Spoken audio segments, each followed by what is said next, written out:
Friends, कैसे हैं आप? आशा करती हूँ सब लोग अच्छे होंगे। आज के इस वीडियो में हम बात करेंगे कि कोई भी महिला एबॉर्शन की दवाई खा लेती है, पीरियड आ जाते हैं और उसके बाद वो टेस्ट करती है तो पॉजिटिव आता है। ऐसा क्यों होता है, इसी के बारे में वीडियो में विस्तार से जानेंगे, तो वीडियो को पूरा देखें। अगर आप हमारे चैनल पर पहली बार आए तो चैनल को सब्सक्राइब करें, वीडियो को लाइक करें और अपने फ्रेंड सर्कल में ज़रूर से शेयर करें, ताकि उनको भी कभी इस तरह की प्रॉब्लम हो तो लोग सतर्क रहे और उनको पता रहे कि ऐसी कंडीशन में हमको क्या करना चाहिए। अभी हाल ही में मेरे एक व्यूअर्स ने मुझसे पूछा कि मैडम, मैंने एबॉर्शन की दवाई खा ली, पीरियड भी आ गए, मैं टेस्ट कर रही हूँ तो पॉजिटिव क्यों आ रहा? वो तो नेगेटिव आना चाहिए क्योंकि मेरे पीरियड तो खुल करके आए हैं, है ना। तो हम बात करते हैं कि जो प्रेगनेंसी टेस्ट रहता है वो बीटा एससीजी जो हार्मोन्स रहता है वो डिटेक्ट करता है। ठीक है, बीटा एससीजी हार्मोन्स कब सीक्रेट होता है? जब हमारा बच्चा यूट्रस में आके इम्प्लांट होता है, यानी कि हमारी बच्चादानी के अंदर जब आवल चिपकता है, बच्चे की ग्रोथ होने लगती है, तो जैसे ही पीरियड के 21वें दिन पे हमारा जो एम्ब्रियो आकर के यूट्रस में इम्प्लांट होता है, बच्चा चिपकता है। जैसे ही बच्चा चिपकता है तो जो आवल रहती है प्लेसेंटा, उसके द्वारा एससीजी हार्मोन रिलीज होने लगता है। एससीजी हार्मोन्स का लेवल बढ़ने के कारण वो हमारे ब्लड में प्लस यूरिन में दोनों में दिखाई देने लगता है। दिखाई देने से मेरा मतलब है कि जब पीरियड मिस हो जाता है और महिला प्रेगनेंसी टेस्ट करके देखती है तो उसमें 2 लाइनें शो होती है, वही बीटा एससीजी हार्मोन्स रहता है। और बहुत सारी लेडीज़ों की फ्रंट लाइन आती है तो हम बीटा एससीजी टेस्ट करवाते जो ब्लड के द्वारा होता है उसमें वो पॉजिटिव आता है, मतलब उसकी भी इंटरनेशनल यूनिट में काउंट किया जाता है उसको। जैसे किसी का 100 इंटरनेशनल यूनिट आ रहा है, किसी का 1000 आ रहा है, 2000 आ रहा है, 5000, ये डिपेंड करता है आपकी प्रेगनेंसी के टाइम पर। तो ये होता है बीटा एससीजी, जो कि हमको ये बताता है कि कोई महिला गर्भवती है या नहीं है। अब आते हैं हम अपने मेन टॉपिक पर कि महिला को अनवांटेड प्रेगनेंसी हो गई थी। उसने जब भी प्रेगनेंसी टेस्ट करके देखा दोनों लाइनें डार्क थी। उसके बाद उसने किट खा ली। किट मतलब एबॉर्शन की जो दवाइयाँ रहती है, एमटीपी, अनवांटेड किट, मिफिजेस्टिक किट, खुशी किट, एकरी किट, जो भी किट पेशेंट को अवेलेबल हुई उसने वो खा ली। खाने का जो तरीका रहता है उसको जिसने भी गाइड किया, जैसे भी गाइड किया, या किसी का वीडियो देख करके खा लिया। ठीक है, खाने के बाद में पीरियड भी आ गए, पेशेंट ने 5 टेबलेट खाई।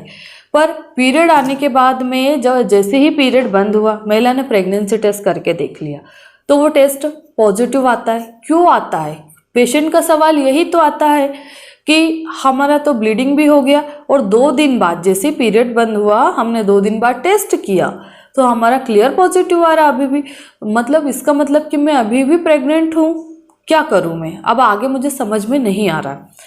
तो इस वीडियो के माध्यम से मैं आपको यही बताना चाहूँगी कि जब भी आपकी ब्लीडिंग बंद होती है 1 हफ्ते बाद पहला टेस्ट करना चाहिए, क्योंकि ये जो बीटा एससीजी हार्मोन्स का लेवल है ये बढ़ता तो बहुत जल्दी है।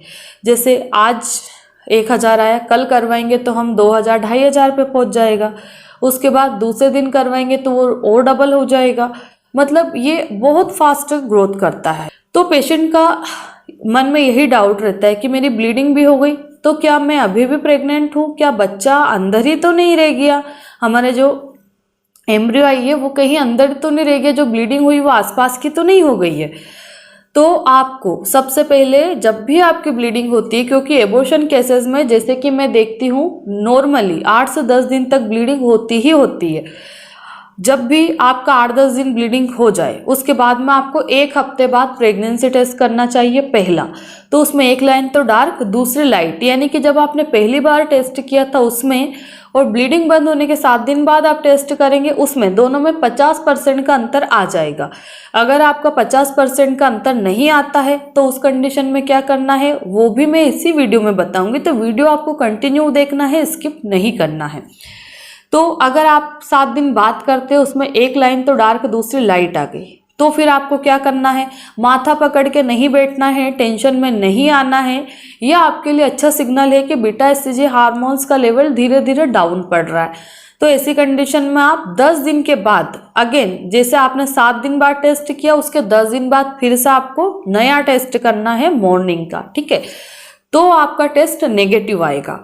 अगर हम मोटा मोटा देखें कि हम जो बड़ी वाली टैबलेट खाते हैं, किट की जो बड़ी सिंगल टैबलेट रहती है मिफीप्रिस्टोन की, उसको खाने के 22 दिन के बाद यानी कि 22 डेज के बाद में टेस्ट नेगेटिव आता है। उससे पहले आप कितनी भी बार टेस्ट कर लो वो नेगेटिव नहीं आएगा। अगर किसी पेशेंट का जैसे ही उसने ब्लीडिंग बंद हुई और दूसरे ही दिन टेस्ट किया और अगर उसका टेस्ट नेगेटिव आ रहा, तो मैं कह सकती हूँ कि उसका टेस्ट नेगेटिव तो पॉसिबल ही नहीं होता है। हो सकता है आपने जो कार्ड में किया वो कार्ड आपकी खराब निकल गई हो, क्योंकि बहुत सारे पेशेंट मेरे पास में आते बोलते मैडम अभी ब्लीडिंग बंद हो गई, 2 दिन बाद मैंने टेस्ट किया, मेरा तो देखो नेगेटिव आ रहा है। फिर जब हम डबल से दूसरे टेस्ट से करते हैं तो उसमें लाइनें दिखती है ना। तो इस चीज़ को लेकर आप बिल्कुल टेंशन में मत आइए, आपका 22 डेज के बाद में टेस्ट नेगेटिव आ जाएगा। अब आपको ये जानना है कि मैं कैसे क्लियर करूं कि मेरा एबॉर्शन डन हुआ कि नहीं हुआ, कंप्लीट हुआ या नहीं हुआ। तो ऐसी कंडीशन में सिर्फ एक ही ऑप्शन रहता है, अल्ट्रासाउंड यानी कि सोनोग्राफी करवा के देख लीजिए कि आपका एबॉर्शन कंप्लीट हुआ कि नहीं हुआ। अब हम बात करते हैं कि आपने पीरियड बंद होने के 7 दिन बाद यानी कि ब्लीडिंग रुकने के आफ्टर 1 वीक प्रेगनेंसी टेस्ट किया जो कि क्लियर पॉजिटिव आ रहा, 19-20 का फर्क भी नहीं है लाइनों में। तो इसका सीधा सीधा मतलब है कि आपको जो ब्लीडिंग हुई वो आसपास की ब्लीडिंग हो गई, बच्चा बिल्कुल सुरक्षित है आपका। ऐसे केस में भी आपको अपना एक सोनोग्राफी मीन्स अल्ट्रासाउंड करवा लेना चाहिए, जिसमें कि आपकी प्रेगनेंसी का स्टेटस हमको पता लग सके कि क्या स्टेटस है। अगर मान लो आपने अल्ट्रासाउंड करवाया, अल्ट्रासाउंड में आ रहा है कि आपकी प्रेगनेंसी कंटिन्यू है, 6 वीक 5 डेज की हो गई या 7 वीक की प्रेगनेंसी हो गई, बच्चे में धड़कन भी है, बच्चे की ग्रोथ अच्छी हो रही है, तो ऐसी कंडीशन में आपको क्या करना चाहिए? तो ऐसी कंडीशन में भी आपको घबराना नहीं चाहिए। आप एक अच्छे डॉक्टर का चुनाव करिए और डॉक्टर के गाइडेंस में आप फिर से एक और एबॉर्शन पिल रिपीट कर सकते हैं। अगर आपके डॉक्टर इस चीज़ के लिए मना कर देते हैं तो आप मुझसे भी ऑनलाइन अपॉइंटमेंट बुक करके बात कर सकते हैं। जो भी प्रॉब्लम है वो आप डिटेल में मुझे बता सकते हैं। अभी हाल ही में हमारे एक पेशेंट के साथ में ऐसा हुआ, पेशेंट की अर्ली स्टेज थी, उसने मेडिसिन ले ली, मीन्स पीरियड मिस होने के 2-3 दिन बाद ही पेशेंट ने दवाई खा ली। दवाई खाने के बाद में उस पेशेंट को ब्लीडिंग भी अच्छी खासी हो गई, मतलब नॉर्मल पीरियड जैसी हो गई, बहुत ज़्यादा तो नहीं हुई। फिर पेशेंट ने मुझसे कंसल्ट किया कि मैडम क्या करूँ, मेरी प्रॉपर ब्लीडिंग नहीं हुई। तो मैंने पेशेंट को बोला कि आप प्रेगनेंसी टेस्ट करो। पेशेंट ने जब प्रेगनेंसी टेस्ट किया, दोनों लाइनें डार्क, बिल्कुल 19-20 का भी फर्क नहीं आ रहा। प्रेगनेंसी टेस्ट की लाइनें जबकि अर्ली स्टेज में तो थोड़ी लाइट थी, पर किट खाने के बाद पीरियड भी आ गए। उसके बाद पेशेंट ने प्रेगनेंसी टेस्ट किया तो दोनों लाइनें डार्क।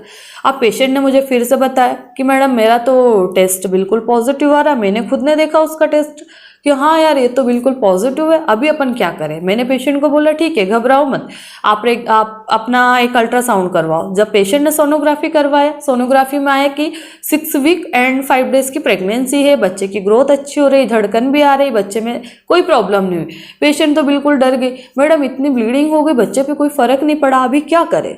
तो इस केस को फिर हम लोगों ने आपस में डिस्कस किया और फिर हमने डिसाइड किया कि अभी हम क्या करें। तो वो मैंने उस पेशेंट को बता दिया है।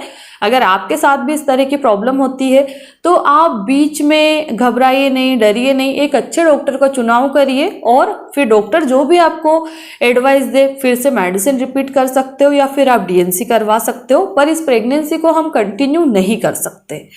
इस वीडियो को बनाने में हमने काफ़ी मेहनत की है, तो आप हमारे इस वीडियो को लाइक करें, ज़्यादा से ज़्यादा लोगों में शेयर करें और आप हमारे चैनल को सब्सक्राइब करें ताकि आपको आगे आने वाली सारी वीडियो मिलती रहे। धन्यवाद।